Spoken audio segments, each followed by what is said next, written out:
নমস্কাৰ এইটো ভিডিঅ'ত জানিম মহিলাসকলৰ বগা স্ৰাৱ যোনটো লিকৰীয়া হয় বগা স্ৰাৱ কিয় হয়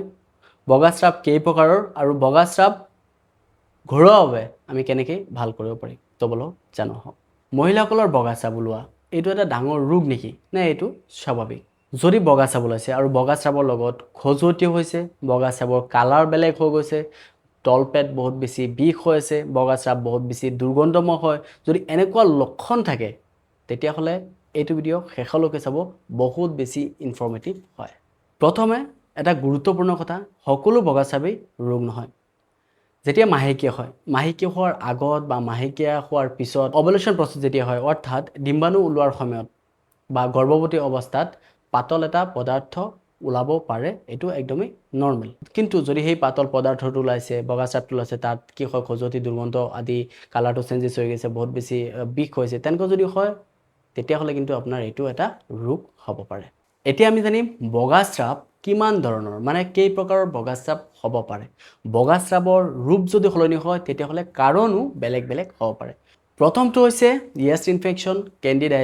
কেণ্ডিডাইচিছ সাধাৰণতে ঘন ক্ৰীম বা পানীৰ দৰে স্ৰাৱ ওলায় য'ত নেকি খজুৱতি হয় বিষ হ'ব পাৰে যদি এনেকুৱা হয় তেতিয়াহ'লে এইটো হ'ব আপোনাৰ ইয়েষ্ট ইনফেকশ্যন বা কেণ্ডিডাইচিছ দ্বিতীয়টো বগা স্ৰাৱ হ'ব পাৰে আপোনাৰ বেক্টেৰিয়েল ভেজন'চিছ এইটো কি হয় যে যেতিয়া আপোনাৰ স্ৰাৱ ওলাব বগা স্ৰাৱ ওলাব এইটো বহুত বেছি দুৰ্গন্ধময় হয় তেতিয়াহ'লে আপুনি গম পাব এইটো বেক্টেৰিয়া ইনফেকশ্যন আপোনাৰ হৈছে বুলি তৃতীয় নম্বৰটো হৈছে ট্ৰাইক'মনিয়াচিছ যাক STI বুলি আমি জানো আৰু যদি এই স্ৰাৱটো ওলায় তেতিয়াহ'লে কি হ'ব যে আপোনাৰ যোনটো বগা স্ৰাৱ ওলায় সেইটো হালধীয়া কালাৰ হৈ যাব তাত বহুত বেছি ফেনযুক্ত হ'ব পাৰে বা বহুত বেছি জ্বলা পোৰা হ'ব পাৰে বা পেচাব কৰোঁতেও বহুত বেছি ডিফিকাল্টিজ ফেচ কৰিব লাগে যদি এনেকুৱা সমস্যা হৈছে তেতিয়া সেইটো আমি ধৰিম কি ট্ৰাইক'মনিয়াচিছ ইনফেকশ্যন আৰু কেতিয়াবা দেখা যায় যে সাৰ্ভিক্স বা ইউটেৰাছৰ সমস্যাৰ কাৰণেও এনেকুৱা স্ৰাৱ দেখা পোৱা যায় এনেকুৱা কিছুমান ধাৰণা আছে বগা স্ৰাৱ মানে শৰীৰ দুৰ্বল কিন্তু একচুৱেলি বগা স্ৰাৱ মানে শৰীৰ দুৰ্বল নহয়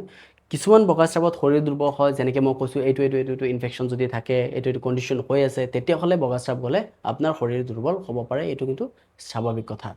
এতিয়া আমি জানিম ঘৰুৱাভাৱে আপুনি ইয়াক কেনেকৈ অলপ নিয়ন্ত্ৰণ কৰিব পাৰে প্ৰথমটো হৈছে যে বাহিৰৰ অংশ সদায় পৰিষ্কাৰ কৰি ৰাখক আৰু ড্ৰাই শুকান কৰি ৰাখক দ্বিতীয়টো হৈছে যে আপোনাৰ যদি আণ্ডাৰৱেৰ পিন্ধি আছে তেতিয়াহ'লে বহুত যদি ঘামে তেতিয়াহ'লে আণ্ডাৰৱেৰটো আপুনি সলাই দিব চেষ্টা কৰিব 3 নম্বৰ অতি টাইট কাপোৰ যদি ব্যৱহাৰ কৰি আছে তেতিয়াহ'লে টাইট কাপোৰ পিন্ধাৰ পৰা বিৰত ৰাখক আৰু জুনিৰ ভিতৰ ভাগত চাবোনেৰে ডেটলেৰে এনেকৈ বস্তুৰে ধুবলৈ চেষ্টা একদমেই নকৰিব আৰু যদি এনেকৈ কৰে তেতিয়াহ'লে ই কি হয় যে নৰ্মেলি ভেজাইনেল ফ্ল'ৰা যোনটো সেইটো নষ্ট কৰিব পাৰে যদি যৌন সম্পৰ্ক কৰি আছে যৌন সম্পৰ্ক কৰাৰ পিছত আপোনাৰ যোনি অংশখিনি ভালকৈ ধুব চেষ্টা কৰিব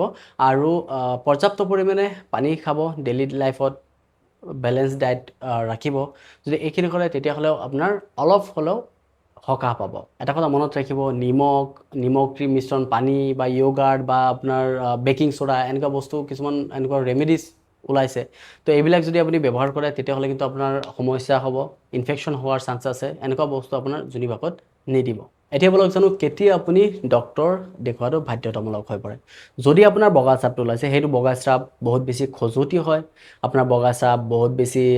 য়েলোইছ হৈ গৈছে যদি আপোনাৰ বহুত বেছি পেইন হয় তলপেট বহুত বেছি বিষায় বা যৌন সম্পৰ্ক কৰাৰ সময়ত বহুত বেছি পেইন অনুভৱ হয় জ্বৰ হয় যদি এনেকুৱা সমস্যা দেখা দিয়ে তেতিয়াহ'লে আপুনি অবভিয়াছলি ডক্তৰ কনচাল্ট কৰিবই লাগিব বিশেষকৈ যদি গৰ্ভৱতী মহিলাৰ অস্বাভাৱিক স্ৰাৱ যায় তেতিয়াহ'লে ডক্তৰ কনচাল্ট কৰাটো বাধ্যতামূলক গতিকে বগা স্ৰাৱ যদি দেখে তেতিয়াহ'লে ভয় নকৰিব কাৰণ কেইটা মই দেখালোঁ এইটো কাৰণ থাকিলে আপুনি ভয় কৰিব নালাগে আৰু এইটো কাৰণ থাকিলে আপোনাৰ ভয়ৰ দৰকাৰ সেইকাৰণে ইগন'ৰো নকৰিব এইটো ভিডিঅ' এজনী মহিলা বা এজন ভগ্নীৰ সৈতে শ্বেয়াৰ কৰক কাৰণ এইটো ভিডিঅ'ৰ দ্বাৰা এইটো ভিডিঅ' যদি সেইজন মহিলাই দেখে তেতিয়াহ'লে সঠিক সময়ত চিকিৎসা ল'বলৈ সহায় হ'ব এনে সহজ ভাষাত স্বাস্থ্যৰ গুৰুত্বপূৰ্ণ টপিকবোৰ জানিবৰ কাৰণে ছাবস্ক্ৰাইব কৰক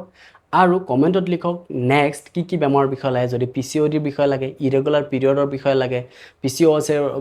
বিষয়ে লাগে যদি এনেকুৱা ধৰণৰ বিষয়ে লাগে তেতিয়াহ'লে কমেণ্টত জনাব মই স্পেচিফিকলি এনেকুৱা ধৰণৰ ভিডিঅ' দিব চেষ্টা কৰিম ডিপ এনালাইজ কৰি আপোনালোকক সহজ ভাষাত বুজাব চেষ্টা কৰিম যদি ভাল লাগিছে তেতিয়াহ'লে এটা লাইক কৰি দিব ধন্যবাদ